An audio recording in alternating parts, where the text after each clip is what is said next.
Happy freaking Wednesday, everybody. Happy freaking Wednesday.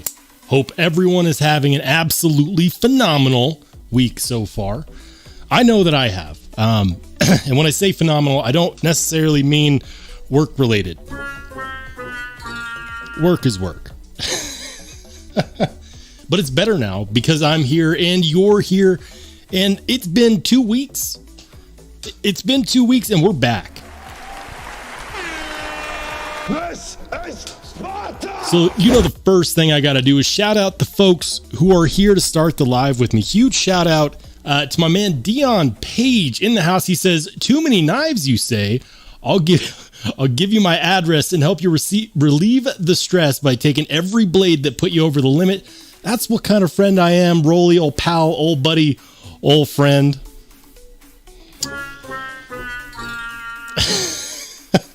I'm sure you would, Dion. I'm sure you would. Because if you didn't know, Dion Page is certified badass. It's true.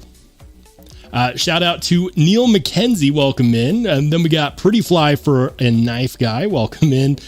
Ghost Malone EDC, welcome in. Jim Miller, welcome in. Not only a channel member, but also a pretty great person. Oh, yeah. Jim Miller, thank you so much for being a certified badass. Appreciate you, my man. Todd Carr in the house, another certified badass. We're going to be using that sound effect a lot. I found it, and now I'm just going to be annoying with it. Shout out to Roman M. Welcome in. And then, of course, Oreo Dave. Channel member, channel moderator. This is Sparta! Dave, you know who you are. Thank you for being a channel member and a huge supporter, my man. Appreciate you. Then we got Nuga Knives. Said, I'm with Dion. If you got too many, sharing is caring. I knew I was going to get that response. I knew it. The moment I titled it, I was like, you can't say stuff like that and then not expect it. Welcome into Kevity Search. He said, what up, y'all?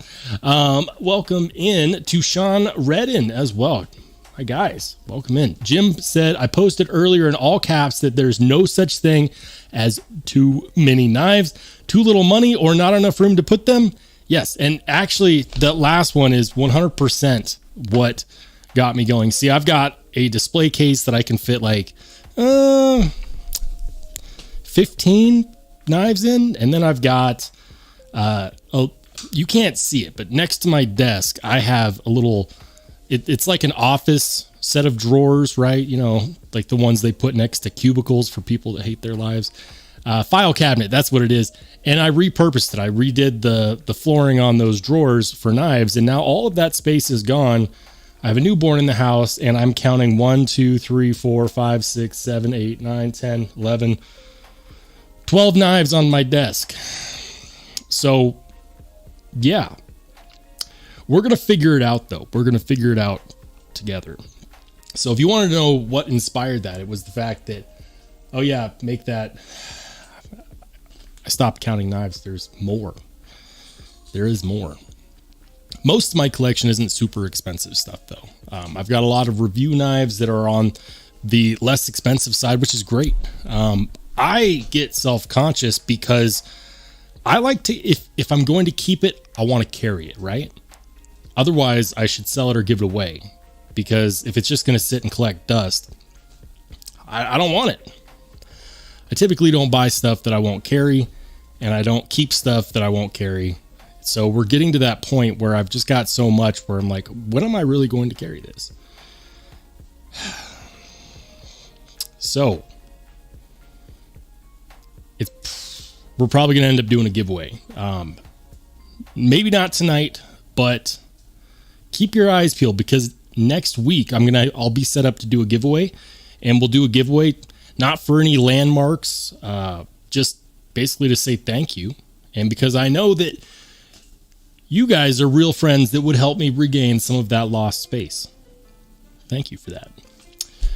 Let's see, we got B Devious in the house. Welcome in, B Devious. Nuga Knives says, sounds like you need Nalpac insert box for knives. You know, need is a strong word. What I need is something called self-control. Epic fail. I don't have any. I know it. My wife knows it. My newborn daughter knows it.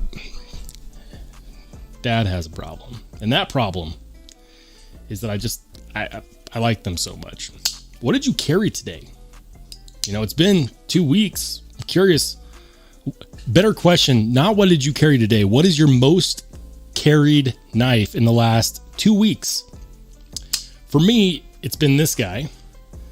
This is one of my modded Spyderco PM2s with the rock scale design scales, the MXG deep carry clip, rock scale backspacer, and the Emerson PM2, which is, it's like, yes, it's a PM2, but it's not really a PM2. It's like a completely different knife. Been carrying that. The Arkfeld Pro. I got this in for review about a week and a half ago, long before they dropped for the sale. And it hasn't left my pocket. It's so freaking good. You guys, I'm going to tell you right now, unless you need something that has like 2,000, 3,000, whatever high lumens, like 1,300 lumens on this with UV and laser, fantastic. And it fits in the pocket better than any of the tube design flashlights that I've tried so far. Shout out to my man Oreo Dave, channel member for 10 months. Certified badass. There we go. Oreo Dave says you could save them for your next generation. So far, I only have one child. And for all I know, she might not end up being a huge knife fanatic. She could. I mean, you wouldn't see me complain. The wife might complain. 2 knife nuts is too many in one house. You get one, and then you're at capacity. Jim Miller says, Rollshambo, go to Harbor Freight and either get the Apache case or the Wooden tool chest. Ooh, I'll have to check that out. Hey, welcome in to Top Dog. This is Sparta! Welcome in, Top Dog, channel mod, channel member. Certified badass. We appreciate you for everything that you do. Ghost Malone says, carried my ASK American service knife, been in my pocket for 2 years, and my PM2. That's a great carry, man. Fantastic carry. Very, very good. Jim Miller says, my most carried is my Tempest Microburst. Got the black mirror on Monday. Love it so far. Nice. I was in the chat with Jim in a different live stream chat, and we were talking a little off topic. I think it was Lefty's chat. And we were talking about the black mirror because it might be sold out now. Let's find out. It was actually on White Mountain Knives, and he said he bought one. Now, I had some reservations about this knife, and it's not because of reviews or anything, because this knife has been reviewed to hell and back. It's because I looked at the HRC rating that I saw in here, and it kind of gave me some pause.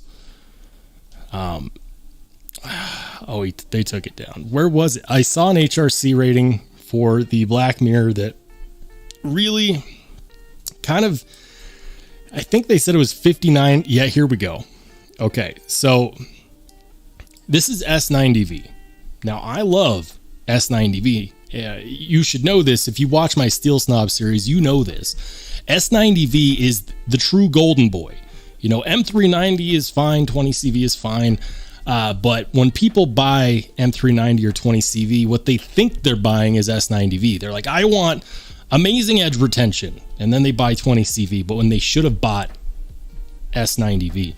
And so I was a little on the skeptical side because 59 to 60 is not typically what I want to see on S90V. But, and hear me out, S90V is like 20 years old, right? I believe it's more than 20 years old. Shoot, it's 26, 27 years old. When they originally came out, the furnaces weren't really set to heat treat that high. The original person that started making knives in S90V, I think it was Philip Wilson. I put it in my Steel Snobs video, but his furnace was only capable of getting him like 57 to 58 HRC, and he was reporting incredible edge retention. One such story, he gave a set of fillet knives to a rabbi who was processing 1,000 chickens a day. If you process 1,000 chickens per day, you're 100% certified badass. Yeah, without a shadow of a doubt. And for a whole week, he tested them out and claimed that 7,000 chickens later, they were still sharp. You know, and that's at like 56 to 58 HRC. So, am I saying that it's bad edge retention at 59 to 60? No. But what I prefer to see is like 60 to 62. You get me some S90V at 60 to 62, and we are in business. Top Dog, channel member for 9 months. This is Sparta! Top Dog, thank you for being a channel member for 9 months. He says, what? Time flies when you are having fun. Oh, yeah. That's all we do here. I'm addicted to the fun. I'm addicted to fun and to knives. I'm not afraid to talk about it. Let's see what else. Dion says, Roll, if your daughter grows up and doesn't like knives, brother, you messed up. Epic fail. That's just a hard truth, though. You know, I grew up, and you know what? Like, shout out to my late father, but I didn't end up liking everything that he liked. You know, he was a big fan of slip joints, and they're fine, but I'm not going to carry one every day. So you never know. I think that, you know, I hope that my daughter or any future children take after me in some way, but there's no guarantee of that. You know, they end up being their own people. I mean, they could come back and say, I think Demco 80-20.5s are reasonably priced. Shout out to Dwayne Letterman in the house. Welcome in, Dwayne. And of course, Blue Minotti Ninja. Matt Russell in the house as well. Channel moderator. Channel member. Certified badass. Welcome in, Matt. Good to see you. Byron Kennedy joining us as well. He says, that's a lot of buckets of KFC and Popeyes. You know, that's how I count my knife collection. How many drumsticks is this? Welcome into Jameson Maynor and Paul Mills as well. Welcome in, fellas. Nougat Knives says, Rollshambo, the lower HRC might not be bad, to be honest, because it would be less brittle. So that's actually a very interesting topic, because there's been research into this by Dr. Laren Thomas, who I lean on his research a lot because he is the foremost metallurgist in our hobby. He's done the most, he's published the most, and he is the most forefront. And he's also on the cutting edge. You know, no cutting edge pun. But he ran a test on S35VN, for example. And a lot of people would say, well, S35VN, you know, it should be tougher if it's at a lower HRC. But did you know that not every steel actually gets tougher at a lower hardness? S35VN is a good example of that because it actually gets less tough. It gets more tough the higher the hardness. So S35 at, say, like 62 is far tougher than S35 at 59. And that is crazy to me. It's absolutely bananas, but it is a good example that not every steel reacts the same to hardness, you know, just something to keep in mind. Dion Page says, yes, they do, but knife love can be beaten in. It's called tough love, right? Top Dog says, what, you're going to let her think for herself? Big mistake. Tough crowd tonight. Tough crowd. You know, I'd rather teach my child to think for themselves than to think like me, because that's how we move forward. That's how we move the generations that come after us forward. That's what I believe. What happened to Gen Z? If you're a Gen Zer out there, I am sincerely sorry. If you're here, obviously you're not one of the ones that I was talking about. But seriously, Gen Z, what happened? Vaping Grandpa in the house, welcome in. And we got Tori Casey as well. John Blackman, channel member. Oh, yeah. John, thank you for being a channel member. Welcome in to Nick H as well. And the budget guy, KT, says, what's up, y'all? What's up? What is up? Jim Miller says, depends on the crystal structure and composition, 100%. And I'm not going to pretend to be a metallurgist. I just quote them. But toughness at the cost of hardness is not necessarily something that I support, because that is the excuse of manufacturers who are just trying to make a quick buck off of you while saying that they were trying to protect the integrity of how tough your knife was. And I don't agree with that, because, for example, if I want toughness, I'm just going to carry a knife in 14C28N or LC200N or 3V that's properly heat treated. And I don't believe that manufacturers should be making knives at less than optimal hardness or heat treat if they're not capable of manufacturing it. Like, I 100% get businesses want to make money. They can't survive if they don't. But at the sacrifice of the product and the integrity of their customers, I just can't support that. So if it's optimally heat treated, yes, I'm all for toughness. If it's heat treated below optimal ratings, I'm just not going to support it, even if the toughness is a little bit better. Dion says, I'm just messing with you, but it can be beaten. Oh, man. You guys are killing me tonight. Byron says, I'm slow as molasses in December, but just found out my high school freshman grandson just individually qualified to run in the Arizona State Cross Country Meet Championship. What? Oh, yeah. Man, you already know. Certified badass. Congratulations, Byron. That is fantastic. I bet you are proud as hell. Welcome into Ginger Fisher 75. Channel member. Thank you for being a channel member. Oreo Dave says, hello to anyone just hanging out and not saying anything. Cheers. Yeah. For everyone that, listen, you guys don't have to participate in the chat. I like it when you do. I like it when you participate. But yeah, I appreciate everyone that comes in to watch these live streams. I'm going to get back to what I was talking about. I do go off on tangents. So this is a knife that I really, really like the look of. The copper carbon fiber. Yes. S90V, titanium, $148. You know, take $15 off with my discount code RSB10. And you get what? $134, $135, free shipping, no taxes.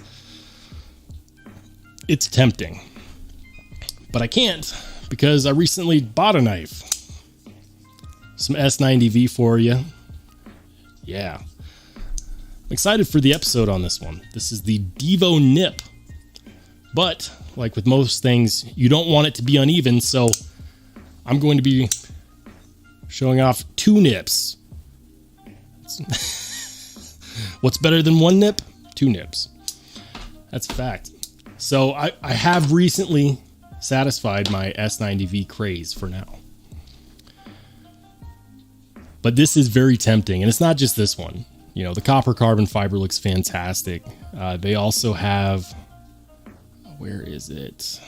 They also have this one, which is just the flat tie The flat titanium is tempting because there's so much you could do to modify that. You know, you could send this to an engraver. You could send it out to get custom anno. So much you could do to that. It's deployment hole, which is 100% my style. I am highly, highly considering that.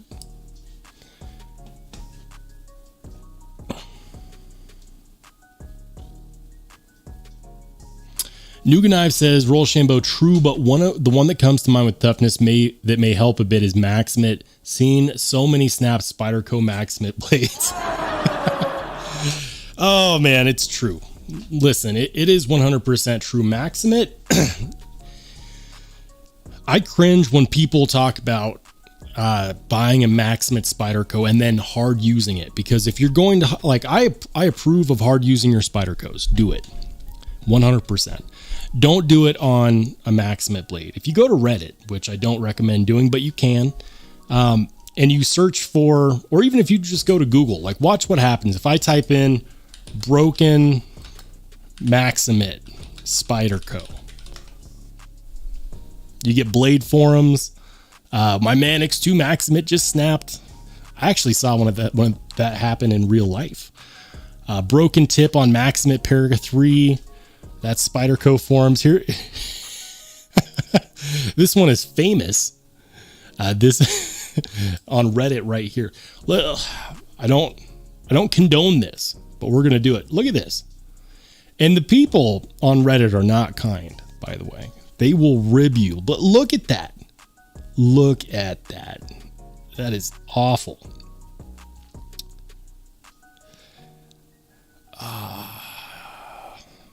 You know, if you ever scratch your knife and you feel bad, just go to Reddit and look at the knife forums. You'll feel better about yourself. I guarantee it. It's true. Maximate is not tough at all. But on something like S90V, when heat treated between 60 to 62, it is rated for better toughness than Maximate at the same heat treat or at the same hardness. S90V is rated to have the same level of toughness as M390 and as D2 tool steel. And if D2 tool steel is tough enough to be used for dies, for making tools, I'm not worried about the toughness of S90V. I believe one of the comments in that video was actually on my video was someone that said that they loved using S90V on their fixed blades. Crazy. So S90V, at least, I'm not worried about the toughness at 60 to 62. I can see how some people might, though. Tori Casey says Maximate is great for cutting. Absolutely. Without a shadow of a doubt. You know what else is great for cutting? This guy. I've been toying with it. And listen, I'm not a lanyard guy, but this is definitely a knife that needs a lanyard. This is the Concept Mini Corvid in titanium and S35. And I recently, let's see if I can get it to focus in there. Earlier today, I put a 15-degree per side edge on here. Toothy edge, by the way. A nice toothy at, what was it, like 250, 300 grit. And then I finished it with the strop. This is the Box Destroyer, without a shadow of a doubt. And it's fantastic. Fits in the fifth pocket. You know, Amazon boxes won't know what hit them. It's kind of crazy. You know, I thought that the Box Destroyer 9000 would be the Wiener Warrior, but it turns out that it's not. It's the the Wiener Warrior is not the Box Destroyer 9000. This guy is. Tiny knives. And you know what I love about a tiny knife like this is that it doesn't keep me from carrying other knives. It's so small, it doesn't take up any space. It's not over here making me think that my knife collection has gotten too large. You can carry it. You could use it like a box cutter. Like, why would I ever use a box cutter when I got this? Yeah. Box cutters don't make me happy. This makes me happy. Jameson Maynard says, I have a PM3 in Maximate. It develops a really cool patina over time. I didn't know that. I don't have any knives in Maximate. It's probably because I'm a dumbass and I know that I would drop it. That's a fact. Shout out to Joe Isabella. He says, I use my mini Corvette as a lanyard bead for my XL1. Certified badass. You know, I thought about using it as a neck knife, you know, because you can get the little neck sheath. I don't do neck knives. I don't. But using your mini Corvette as a lanyard bead for your full-size Corvette. Now that's where it's at. John Blackman said, what about K390? K390 is amazing. Absolutely amazing. And you know what? I'm going to go off screen here real quick, and I'm going to pull up from the archives. I'm pulling up my Steel Snobs rating sheet because we're getting into this conversation. We've gone off the rails. It's unavoidable now. If you have a steel comparison that you have in mind that you want to know about, shout it out in the chat. So it was K390. Let me find that. And let's also do, let's say, MagnaCut. That's a popular one. M390 because everyone has it. And my favorite, S90V. Yeah, why not?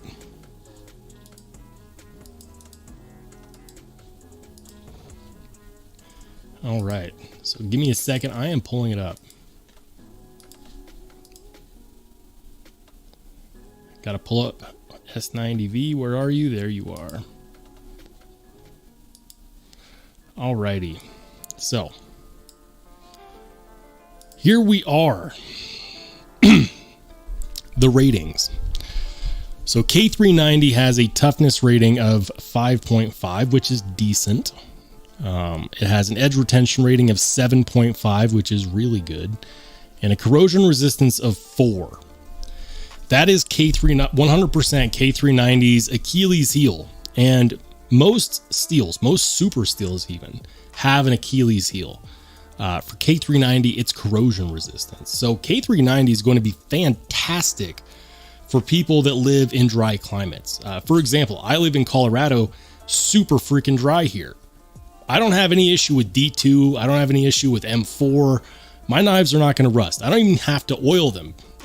You know, all I have to do is clean them after I use them with anything that has any kind of, you know, wetness. But corrosion resistance is not strong in K390. It is not a stainless steel. So, for example, M390, corrosion resistance of 9. MagnaCut 9.5, S90V 7.5. So while it has better edge retention than everything on that list that I'm showing right here, except for S90V, it really lacks in corrosion resistance. S90V is going to have better edge retention. It's going to have better corrosion resistance, but it's going to have lower toughness. So that's where K390 would beat out S90V. So if you prize toughness over edge retention and corrosion resistance, then K390 is great. If that corrosion resistance is important, not so much.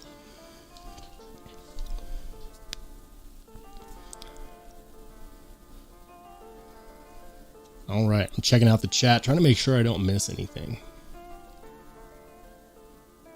Jameson Maynard says, it's the hardest steel I ever sharpened, but it holds an edge forever. I believe that. People bitch and whine about sharpening M390, and M390 doesn't even have super high edge retention. Or, wear resistance, I guess, is what it should be called. K390 would be much harder to sharpen. So is S90V, but if you get the right materials to sharpen with, like I'm talking, you get diamond stones. Whether you are on a fixed angle sharpener or if you're freehanding it, you know, if you have a gigantic set of cojones and you freehand it with your expensive knives, use the right stones. So many people will spend a lot of money on knives and then spend very little on their maintenance tools. And I don't get it. If you're going to spend the dough on a good knife, you know, if you have a $300, $400, $500 knife and you use it and you sharpen it, don't be sharpening it on the $20 Sharp Pebble on Amazon. Don't do that. invest in some good sharpening stones. Diamond sharpening stones. Ben's Blade in the house. He says, I have a couple Spyderco knives in S110V. Any thoughts on toughness or corrosion resistance as well as edge retention? Well, let's go ahead and pull that up. So first and foremost, we'll do S90V because that's my favorite. And we'll go on down to S110V. So here we go, comparing against S90V. It's close to the toughness rating of S90V, but it's not quite as good. It's got really great edge retention, but it's not quite as good. Where it is much better is in corrosion resistance. Now, I'm a big believer that once a knife is stainless, most people are going to see diminishing returns. Unless you are a deep sea diver and you're taking these knives deep sea diving, you're not going to notice the difference between 7.5 and 9 on the corrosion resistance. You're just not.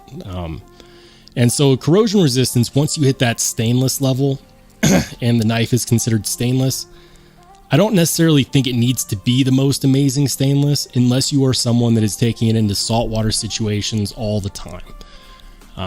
Or you're, processing, saltwater fish. So S110V is still a really good steel, definitely a super steel. It's going to be a little bit easier to sharpen than S90V. And so for users, that's going to be a very attractive point. But it doesn't have quite as good of edge retention. It doesn't have quite as good of toughness, but it does have much better corrosion resistance. Brian F in the house said, what's up, Roll? What's up, Brian? Good to see you. Welcome in. Tori Casey says 14C strops back so easy every single time, man. You know what I do with 14C? I'll set the edge that I want. I'll reprofile it. Brand new, I don't care. I'll reprofile it where I want it, which is usually between 15 to 20 degrees because I like my knives to be slicey. And then all I have to do is strop it with my gunny juice on my strop, which is diamond compound paste, so it actually will cut. And I haven't ever had to actually resharpen a knife in 14C. I just strop it back to life every single time. It is fantastic. Tori Casey says M390 isn't bad to sharpen. If it's properly heat treated, it's not great to sharpen. But the community doesn't know a whole lot about properly heat treated M390 because manufacturers don't like to properly heat treat M390. That's a fact. And when you ask them why, it's because they wear down the manufacturing equipment when they properly heat treat M390. That pisses me off, I'll be honest. If you can't manufacture a steel correctly and optimally, don't manufacture it at all. Go to something else. Like S35VN, S45VN, S30V. Fantastic steels, meant for knives, easy to manufacture. That's why Chris Reeves developed it. Hey, we got Jay Scott in the house, a channel member. Oh, yeah. Certified badass. Jay, thank you for being a channel member. We appreciate you. He says, I got the Worksharp Precision Pro Elite top start. I wish I had just sprung for the KME. Is there a better recommendation than the KME to go ahead with now? I hate to say it, but it really depends. How many knives do you have? How often do you sharpen with it? Because I think the Worksharp Precision Pro is a pretty damn good sharpening system. Like I use just the Worksharp Precision Adjust. I don't even have anything special. It's just like the $50, $60 kit. And, it does the job for me, but it doesn't do as good of a job as a Precision Pro. It definitely doesn't do as good of a job as a KME. What's that one that Neves use? He uses... It's on White Mountain Knives.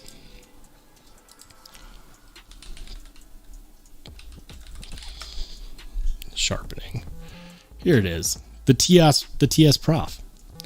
I've heard nothing but good things from people that use this. People say a lot of good things about the TS prop, but it ain't cheap, guys. It ain't cheap. It's like almost $400. You know, at that price point, I don't know if I would rather just have the Precision Pro. I don't suggest belt. Like, for example, a lot of people will turn to the Worksharp Ken Onion Edition sharpener because it's belt driven, and you can get the grinder attachment, which I don't know if people actually make knives with that. But the problem I have with belt fed sharpeners is that when you have that much friction, you can actually screw up the heat treat on your knife. And you know, so I could see that as being a good option if you are sharpening axe heads and so on and so forth. But what I was going to say is, if you have a ton of knives and if you do a lot of sharpening, you might as well spring for a Wicked Edge. I know people that have Wicked Edge sharpening systems, and they're expensive. They are super expensive. Let me pull one up.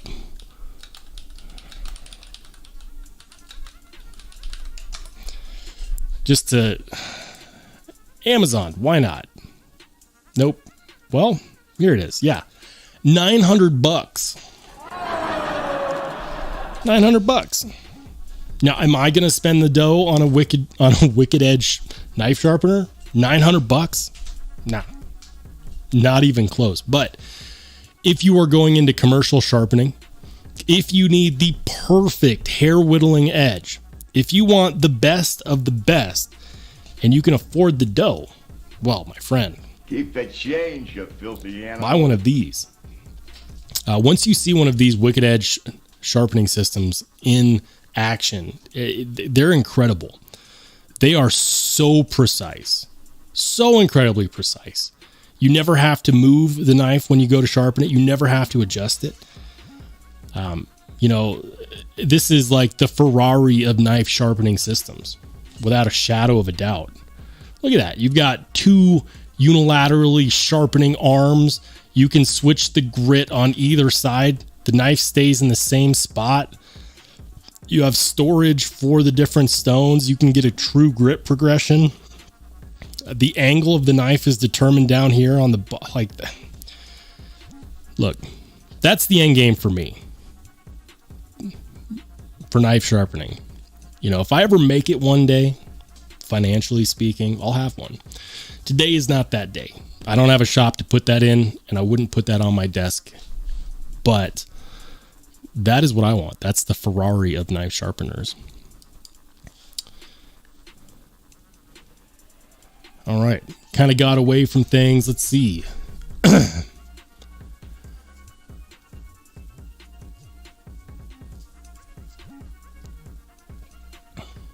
Dang Ross, channel member in the house.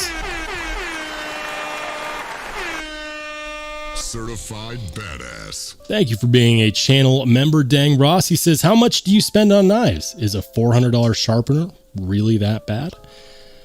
No, absolutely not. But I'll ask you this. If you can get a quality sharpener like the Worksharp Precision Adjust, and I'll say that that's a quality sharpener because I've used it to put mirror edges on plenty of knives and get hair shaving sharp, hair whittling sharp knives out of them. Like, if you can do that consistently, then is the need there to spend the $400? I don't know. Everyone has to kind of answer that question for themselves. Now, am I saying that the Worksharp Precision Adjust is the best knife sharpener ever? No. But is it the best value for the money? I think so. Actually, the best value for the money is teaching yourself how to freehand sharpen and then sharpening on an actual stone. I freehand my kitchen knives, and that's about it. So yeah. You might be wondering why I'm on the Midgards Messer USA site. Apparently, the Midgards Messer USA Instagram mentioned that they're going to be coming out with a pre-order for one of their previously discontinued limited edition knives. Here it is. Oh my goodness. The Sleipner, $350. $350, CPM D2. And you know, this is so freaking cool. Like this knife, if you like Wharncliffe's, I'm pretty sure that's a flipper tab. I love the frag pattern handle scales. Like they came out with this design like 2 years ago and they sold out immediately. And now they're starting to come out with some that are not limited editions, which is fantastic. They make a belt buckle for this knife. So apparently you can carry this directly on your belt and it makes it look like it's just a belt buckle. Like that is conceal carry as hell. So you can actually put this knife on your belt. You don't even have to take up pocket space, man. You just put it on the belt. Like it's the clip is your belt buckle. No one's going to question anything. They'll just think it's a belt buckle. That's fantastic. Let me see if I can find that. I'll show you what I mean. Knife accessories. Where is it? Where is it? Well, I hope I don't have to go to the German site to find this. I really hope I don't have to go to the German site to find this.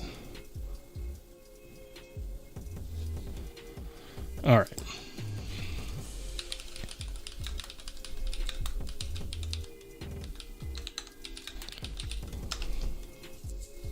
Yep, gonna have to go to the German site. Damn it. Yeah, check this out. The belt buckle is the knife. Like that is fantastic. You know, maybe I'm a child at heart, but I find that super amusing. You just pop the knife on your belt, and then when you need it, you don't need to reach in your pocket. Boom, it's right there. They don't know what you're reaching for.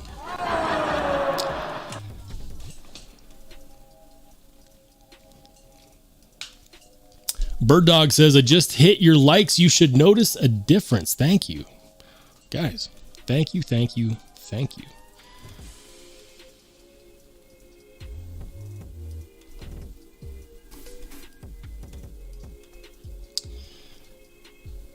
Dwayne Letterman says, me too, but these new systems are sweet.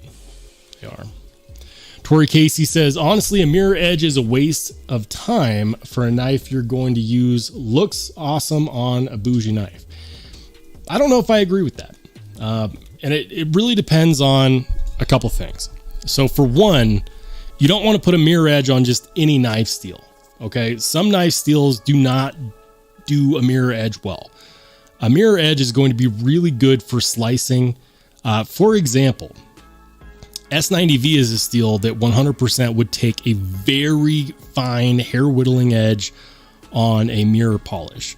It would be hell getting it there because of the high wear resistance of S90V, but because of that high wear resistance, it's going to hold that polished edge really, really well. Some of my sliciest knives are mirror polished as well. It depends on your cutting tasks. So for example, mirror edges are not super tough. So you want to have edge geometry that can support it, and you want to have the right steel. If you put a mirror edge on, say, Oz 10A, it's not going to hold that edge. It won't last. Ask me how I know. Ask me how I know. Now, the benefit is that because Oz 10A doesn't have good wear resistance, you can actually put that mirror edge on it pretty easily, but I digress. It really depends.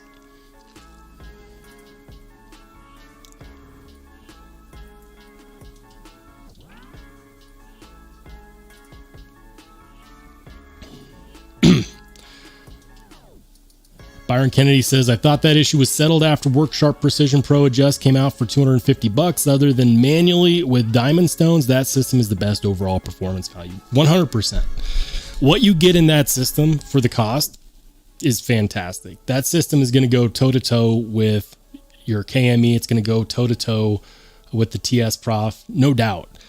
Is it going to go toe-to-toe with the Wicked Edge? No. Nothing currently does, except for these old Japanese chefs in their kitchen with their whetstones, honing the edge of their katana so they can slice up some tuna. Those guys are impressive.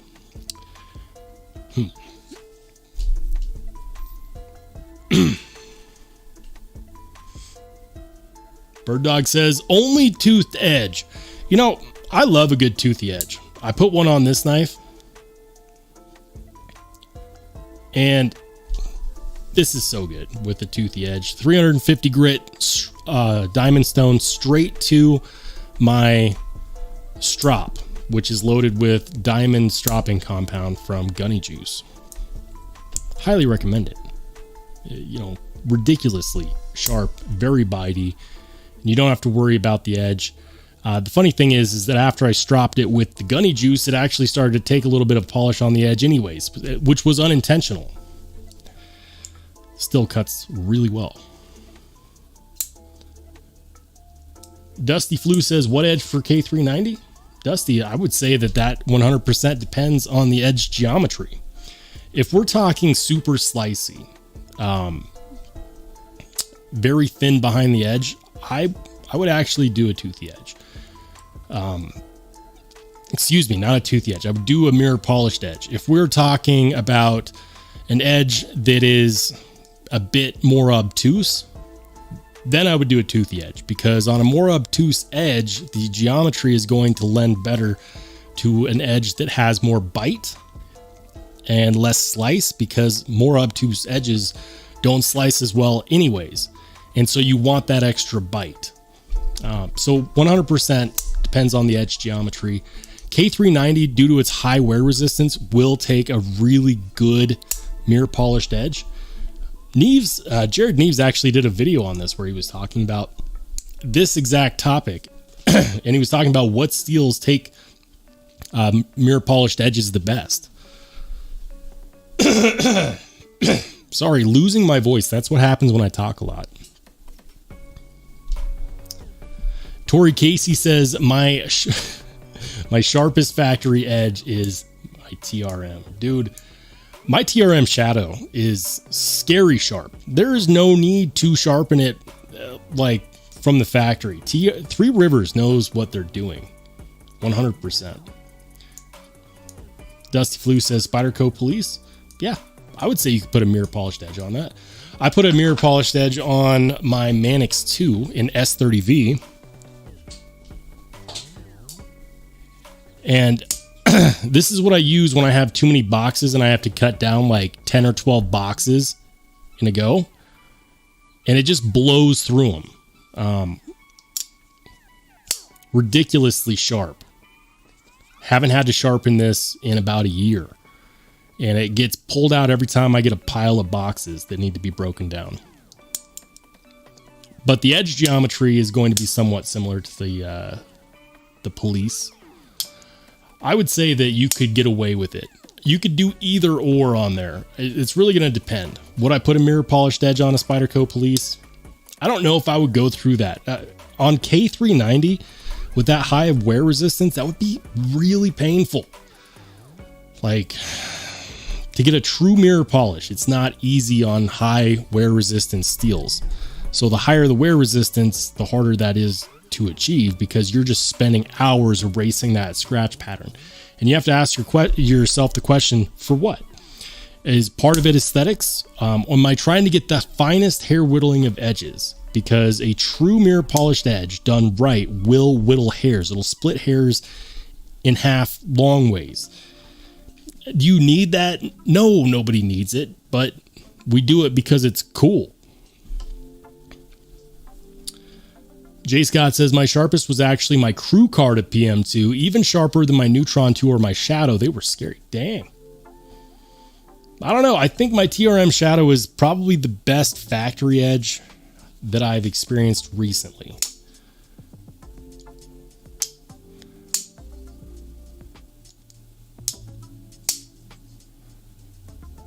Todd Carr says, I would say what Jared is talking about is more of a polished edge versus a mirror edge, as a mirror usually means zero scratch pattern left on the blade, like none whatsoever. So you'll never have none whatsoever. You'll just have a degree where you can't see the scratches. Nothing is completely flat. You know, ceramic stones are not completely flat. You just can't see the grit because it's so small. Shout out to my man B Walsh, channel member for 6 months. Oh yeah. Certified badass. B Walsh says, never have to sharpen knives if you just buy new ones. Rest in peace to B Walsh's wallet. Just kidding, man. Just kidding. Or if you have so many that you just rotate through them before you have to sharpen them. The ones that I carry a lot, like I haven't had to sharpen this one yet. This one's been getting some decent use. You know, the LMAX PM2. Haven't had to sharpen it yet. It'll be fine.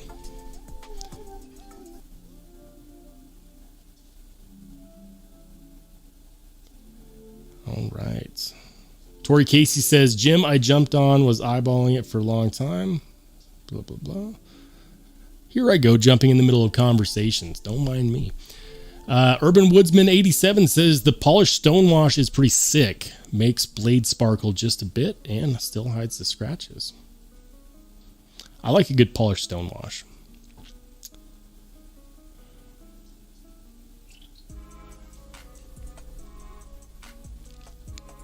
Bird Dog says, is D2 higher maintenance? That's a good question. It's going to depend on two things, really. Are you in an area or are you doing work that is going to have a higher possibility of corrosion? Are you working around water? Are you working around corrosive materials? If so, then I would say yes. Not because of whether it's easy or difficult to sharpen, but because you have to consistently oil your blade or have a D2 that's titanium nitride coated, or have some layer of protection like oiling your knives. It blows me away how many people will decry D2, but they won't ever take care of it. You know, if you oil your knives after you use them and you clean them, which is important, I think that shows responsibility, you don't have to worry about it. Like, I've got so many D2 knives that I've used to cut up food and apples and fruit and whatever, you know, knives that have gone in my pocket when I've waded through, you know, creeks and rivers while hiking. And it's not an issue. I just clean my knives after I take them out, and after I use them, I don't have that issue. But if you're in an area where the corrosion is going to be more of a problem, or you're doing something where the corrosion is going to be more of a problem, then yes, I would count it as higher maintenance, because you have to be on the ball that much more with the corrosion resistance. Because they call it a semi-stainless, but it's not a stainless. Todd Carr says, toughest factory edge I got was of a benchmade felt. Puke. It came straight off of an 80 grit belt. Ugh. That's nasty, man. That is nasty. 80 grit belts. I would redo that edge. I think that if you want a good toothy edge, hit it with like a 250 to 300 grit stone and then go straight to the strop. You'll get a nice toothy edge with plenty of bite, and you don't have to worry about the edge degradation.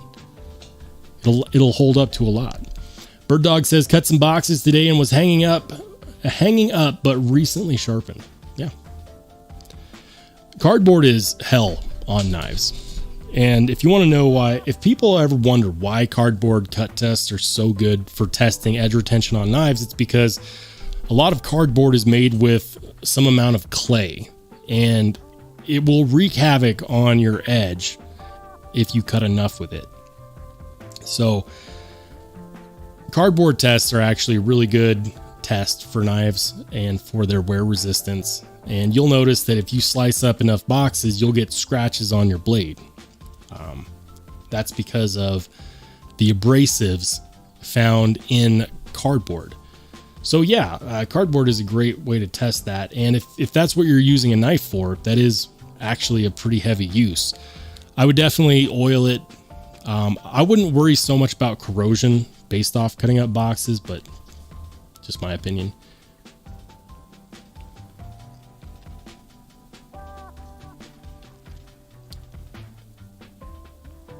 right. Let me see.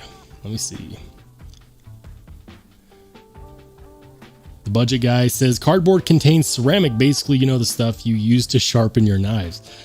I thought it was clay. Maybe I could just be, maybe it's both. Maybe we're talking about the same thing. But yeah, cardboard can be really, really hard on knives. Top Dog says clay or silica. What is cardboard? We're learning today. What is cardboard made of? It's a paper pulp material.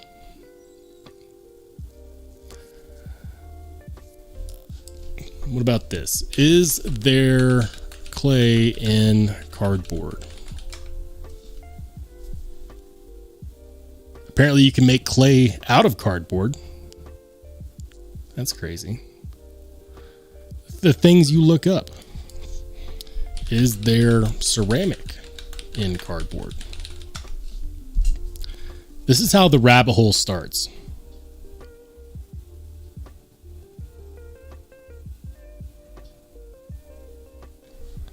Yeah, I'll have to research this later, but I know that there is a lot of abrasives. Oops. I know that there's a lot of abrasives in cardboard. Jim Miller says ceramic is clay. As you could tell, I did not do very good in my biology class back in high school. My biology teacher would not be impressed. Or is that geology? Neither of them are impressed. Epic fail.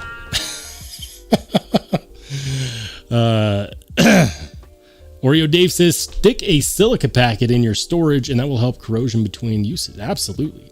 I have one in all of my knife storage solutions. So I've got one in my file cabinet that I've repurposed as an EDC case. I've got several in my display case. You know what else silica packets are good for? You know, people talk about, oh, if your phone gets soaked and you're worried about the water ruining the phone, dry it out in a bag of rice. Don't do that. We're all knife nerds. We've all ordered so many boxes of knives. We have so many silica packets. Tear open some of those silica packets and dry your phone in those. Guarantee it will get way better. It'll get dry way better than it would with rice. Facts. Jim Miller says, geology, I have a degree. Jim, I feel like I've let you down.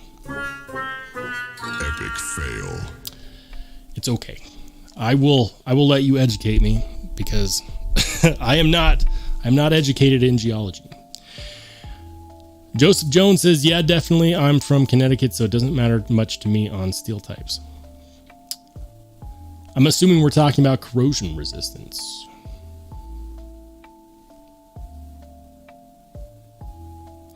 Dion Page says your art teacher would be pissed too. Hey now. There's something to be said about abstract art, right? It's in the eye of the beholder. Maybe. Bird Dog says, plus Chinese D2, not sure if it makes a difference. Some Chinese D2 is well done. Some. But there's way more Chinese manufactured D2 that is subpar. And that's the problem. It's unfortunate, but it happens a lot.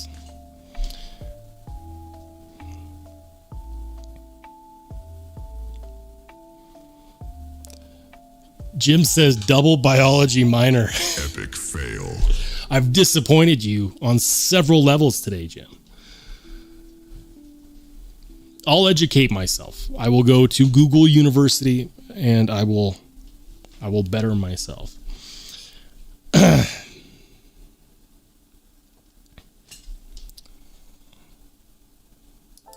All right.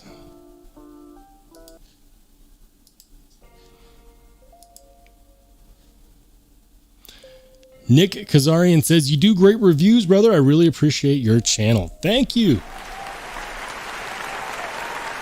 Thank you. And I appreciate you. You guys make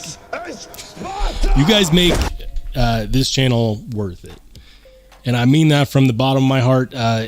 This hobby and making this channel has given me something productive to do. It's given me something to build, given me a creative outlook, and that's fantastic. You know, I dropped a lot of hobbies that weren't good for me, that were also expensive, to pursue this one, and it's been an awesome journey, and it's only getting better. This is a fact.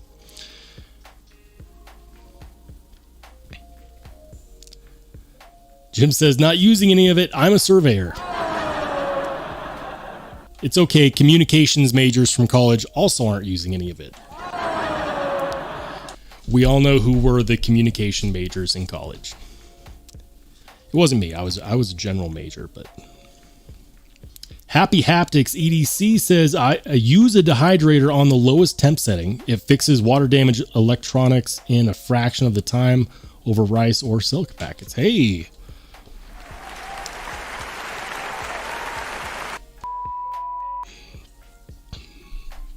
Excuse me. That's cool. I don't have a dehydrator, but it would be useful. Todd Carr says companies like Civivi, CJRB, QSB, Kubi are doing pretty good job with D2 nowadays. It's the no-name lesser brands that you have to look out for with the crappy D2. You're right. 100%. 1,000,000%. B. Walsh says, hope all is good with the little one. Yes, all is great, man. I'm adjusting.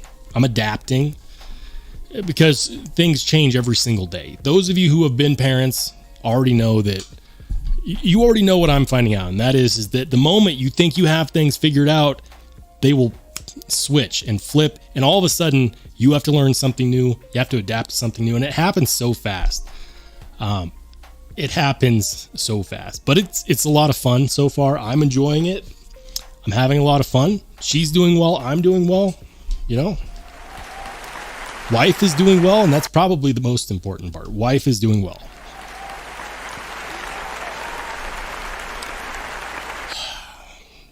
But guys, there's so many diapers.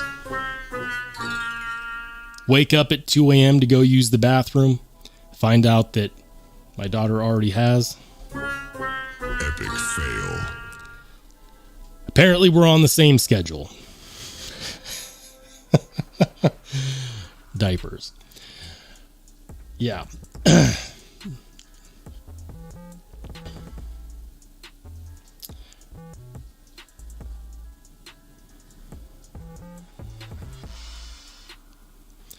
Brian F says, which knife company's D2 is inferior in your opinion? I think most known companies like Kubi, QSP, Petrified Fish, Sencut all do fine with their D2. Yeah, I would agree. I would absolutely agree. Let's do this. We're going to go back to Amazon and we're going to do D2 folding knife. I would say that I'm going to be suspect of certain companies that have D2 knives, like this one. I have never heard of this brand, Kittery, $10 knife. I have no idea if this is even D2. For all I know, it could be 8CR or 6CR 13 MOV. They're claiming it's D2. That's a different story for another time, but this is what people mean when they say that no-name Chinese knife companies. We're not talking about Sencut. We're not talking about Civivi or QSP. I would even go as far as to say that, you know, and this is without having tested any myself, but I would go as far as to say that Citivian could be suspect. I know for a fact that, what's it called? It's the company that makes the knockoff Striders. What's it called? I'm blanking.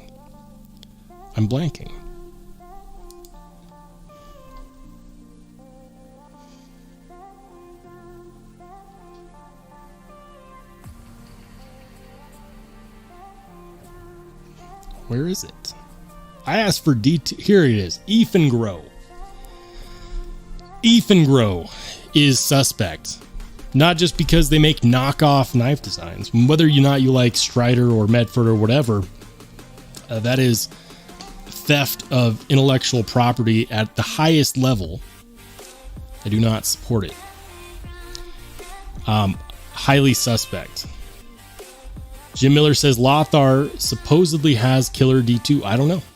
They reached out to me, but I decided not to check their stuff out because they were the same company as Ned Foss, and Ned Foss has a really not so great reputation.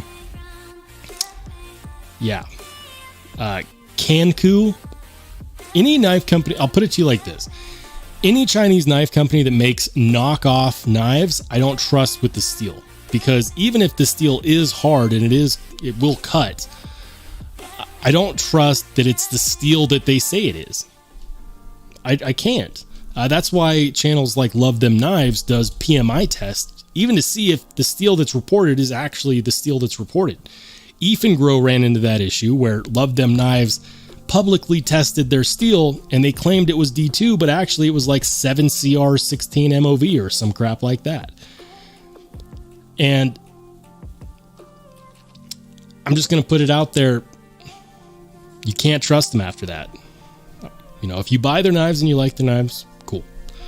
I won't hold it against you. I just hold their decisions to steal American companies' intellectual property. I hold that against them. 100%. Companies like IVTT, never heard of them. Guarantee you that their D2 is probably suspect.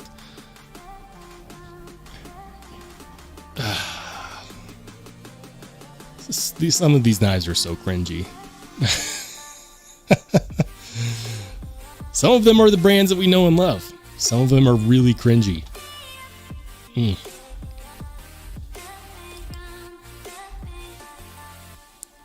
What?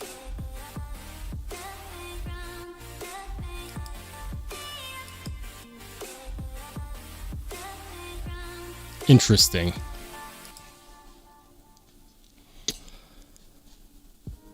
Anthony Kitchen says yes when they put the co-name on it, Kanku Malisong. Dang Ross says I seen a knockoff of EMP Relative the other day. M390 in titanium for $135. I see that, I'm like, is it really M390 and titanium? Is it really? I don't believe it either. Corn Erd says the blade on the one I got is okay. Seems like D2, but the handle, G10 contouring and grinds out they did were not the same on both sides. Ouch. Anthony Kitchen says the material for $16 can't be that good. Oh. We can't be fooled, right? We've got some great minds in the chat. We won't be fooled. Can't be fooled. Pretty Fly says I've seen those too. Yeah. If you've been around, you've seen them. You know what I feel bad though is when people new to the knife community, they see something like a Strider SMF and they see it costs, $1,000, $1,500, $2,000 and they get so bummed out. And then they go on Amazon and Amazon shows them the same, what looks like the same knife for like $40, $50, $100, whatever. And then they just assume that it's the same knife or that the initial one is a ripoff. And whether or not the initial one is overpriced is that's not the point. It's sad to me that people that are the newest are often the ones that are taken advantage of the most, despite the fact that they're also the ones that need the most help. And that's why I'm a big fan of education in this hobby, because I think that we have to protect ourselves as a group of consumers. We consume these knives and we bring new people into the hobby every day. Every day, a new knife nerd is born. And one day they'll get to a point where they need help. Think about that. I've been pretty fortunate. I've had some great help.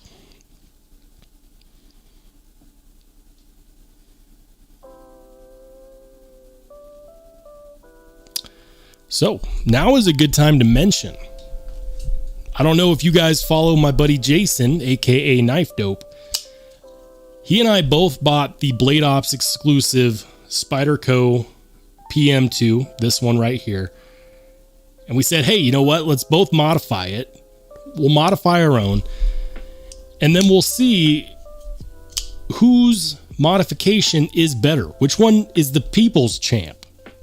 But we can't just ask our own channels, hey, whose is better? Because you'll get a lot of responses on either side of, oh, obviously this one, or oh, obviously this one. So we're bringing in a non-biased third party to officiate this competition. And that's going to happen this Sunday. I'll be hopping on the Blade Cartel Live with my buddy Jason and my buddy Kevin Duty from Duty's Daggers. And Duty is going to officiate. And he's going to ask the people, which one do you like better? Rollshambo's modification or Knife Dope's modification? Now, I will say this. I was kind of disappointed because I did all of my modding first. Jason was in the chat with me when I was going through the process of figuring out this build. And so we got to see what I was building first. And I'm kind of disappointed because even though we used different scales, he also went with an MXG clip. He also went with a rock scale backspacer, and he also went with rock scale hardware. They do say that nothing is original, but essentially he's brought it down to the point where it's either, do you prefer the rock scale titanium critter scales, or do you prefer the Cerberus micarta scales? Because everything else is the same. Anyways, if you guys want to join us, Blade Cartel Live this Sunday, I believe it's 7 p.m. Pacific, so it'd be 8 p.m. Mountain, 9 p.m. Central, 10 p.m. Eastern, Sunday. Join us on the Blade Cartel. I will, in fact, be a part of that live, and we'll be having some good fun. No matter what anybody votes for, show up. It'd be great to see you guys in the live stream chat. I will probably also post on my community as well, for those of you who are interested in tuning in. Joseph Jones says, those are some fighting words. Dude, I did my modification first. He did everything the same except for the scales. You tell me. You tell me. Was I the inspiration behind his build? We'll never know.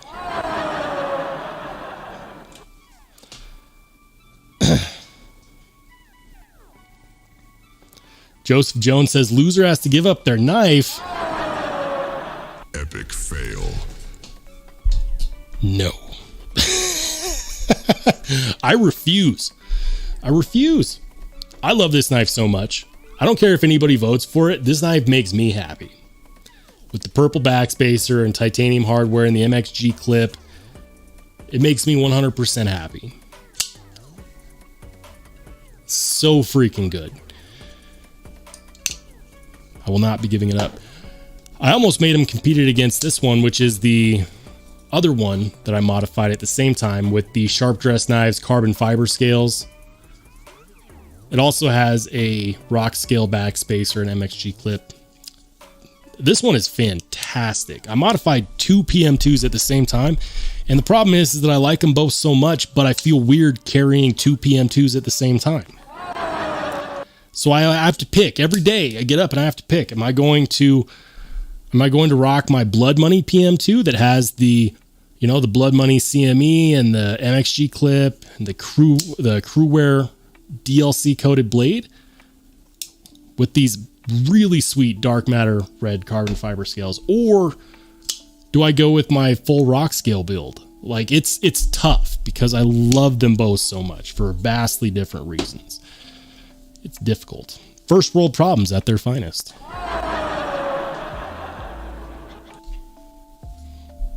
Ed B says, it took a while, but what I found was the inner part of the corrugated, I'm assuming we're talking about cardboard again, is made from recycled hardwood pulp, which makes it more abrasive. The outer layer is made out of softwood pulp. Interesting. Is that where the silica comes from? I know that there's some super abrasive materials in cardboard. listen, like wood pulp by itself is not going to scratch up your knife. Whether or not something can scratch something else is 100% based on their hardness relative to each other. So a good test of that is, can it scratch glass? It has to be, for example, in order to scratch glass, the material you're using has to be harder than the glass. That's one of the reasons why diamond is often used as a cutting abrasive for sharpening, because diamonds are often harder than whatever they're being rubbed against. So it's also why cheap sharpening stones like the Sharp Pebble are not good for premium knife steels, because often they're not hard enough to actually do a good job of cutting that steel away. I'm losing my train of thought. It's been a long day. Joseph Jones says, I got my all blacked out PM2 Tano blade on Monday. Not sure what I want to do yet to it. Ooh. Well, first and foremost, let me show you what you can do to it. You can go to Sharp Dressed Knives. If you like carbon fiber, I'll give you a couple good options.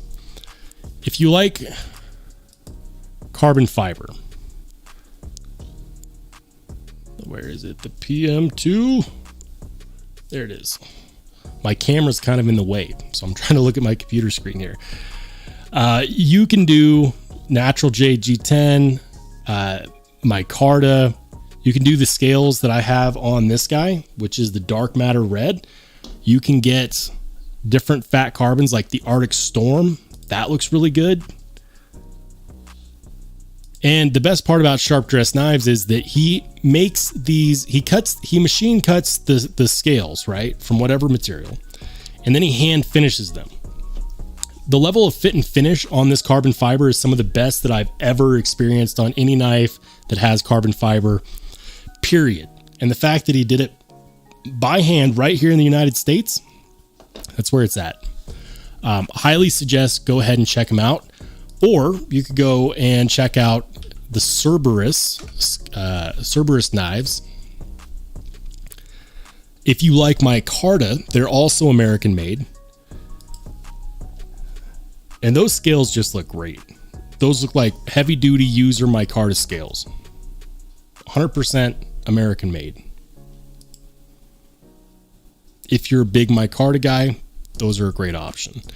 You could also check out, if you like titanium, I love titanium. You can also check out Rock Scale Design, also 100% American made, for your PM2. And I'll say this, the number one thing that I suggest doing when you modify your PM2 is get one of these Rock Scale backspacers that have the integrated lanyard tube, for two really big reasons. First of all, Spyderco, by default, they use floating barrel spacers on their stock knives, which sucks when you go to take them apart, because you take out one screw and then you go to take out the other, but the barrel's connected to it, so you have to screw the other screw back in and then untie it, and it's this whole ordeal. With the Rock Scale backspacers, not only are they titanium and you can get it in different colors, you can get it in a regular plain raw if you want, but the body screws screw directly into the backspacer and you delete the barrel spacers altogether. That is huge. But they also solve one more issue, and that is the issue of Spyderco's lanyard tubes. Spyderco's lanyard tubes are a pain in the ass. They're full. They're terrible, because Spyderco, they hammer the lanyard tubes in so it flares out the tip of the lanyard tube, and so it's really difficult to get some lanyard tubes out. People have made whole videos on this. Sharp Dressed Knives made a tool called the Lanyard Cube just to help remove the lanyard tubes from Spyderco's. It's crazy. So the backspacer that has the integrated lanyard tube from Rock Scale is phenomenal, because it solves both of those issues. It gets rid of the crappy barrel spacers, and it gets rid of the crappy lanyard tube. Oh, yeah. 100%, if this is the only thing that you get for your Spyderco from Rockscale, get the backspacer. And this is what I'm talking about. They're not necessarily cheap. We are talking about, $52. But you can get it either flat or geared. 100% recommend this. Has the lanyard tube integrated into it. And you see those, like, you screw the body screws directly into it. That is fantastic.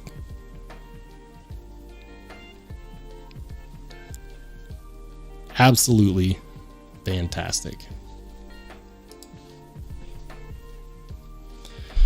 Forest SLR says, I want to get a Tanto PM2, but I know I'll spend too much on new parts and piece. Yeah.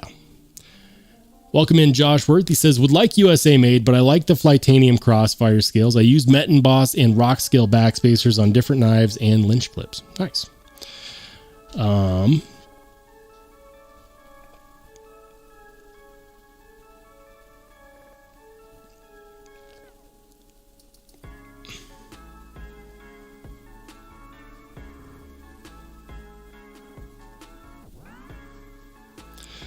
All right, guys. So we are officially at the time where I'm going to call it an evening, but I wanted to thank you all for joining me. It's been 2 weeks since I did a live stream and you guys came in force. I 100% could not do it without you. And so I appreciate each and every one of you for joining me tonight. Thank you so much for supporting the channel. I've got more awesome knife content coming out soon, more EDC content coming out soon. I'm not going anywhere. We're going to keep the channel rolling on the road to 100,000 subscribers, but we couldn't do it without you. So if you could do me a favor, make this live stream more visible to the people that have to watch it after the fact. Smack up that like button. If you haven't done so yet, consider subscribing. And no matter what you do, make sure you have an absolutely fantastic rest of your week. I will catch you on the flip side. Have a great week, everybody.